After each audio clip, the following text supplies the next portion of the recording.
جو 30 سال اس ملک کو چور لوٹ رہے تھے، ان کو جو مسلط کیا گیا،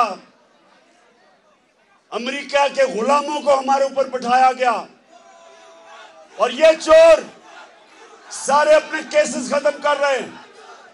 اربوں روپے کی چوری کے کیسز ہر روز ان کے ختم ہو رہے ہیں۔ عوام مہنگائی میں ڈوب رہی ہے، معیشت تباہ کر دی۔ پرائم منسٹر جا کے امریکہ میں بھیک مانگ رہا ہے کہ جی ہمیں پیسے دے دو نہیں تو مر جائیں گے۔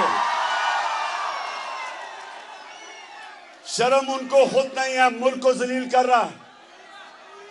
اور پھر قوم کو مقروض کر کے یہاں سے پیسہ چوری کر کے باہر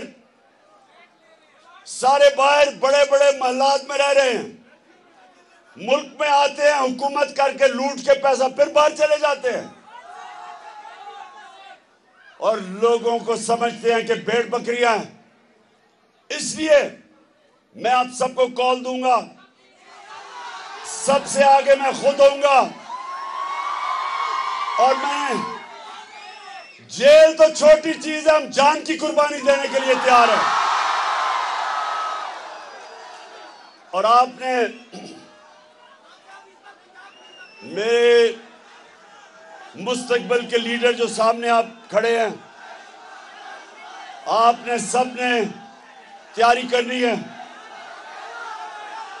اور یہ نہیں سمجھنا کہ یہ سیاست ہے، یہ جہاد ہے۔ وہ ملک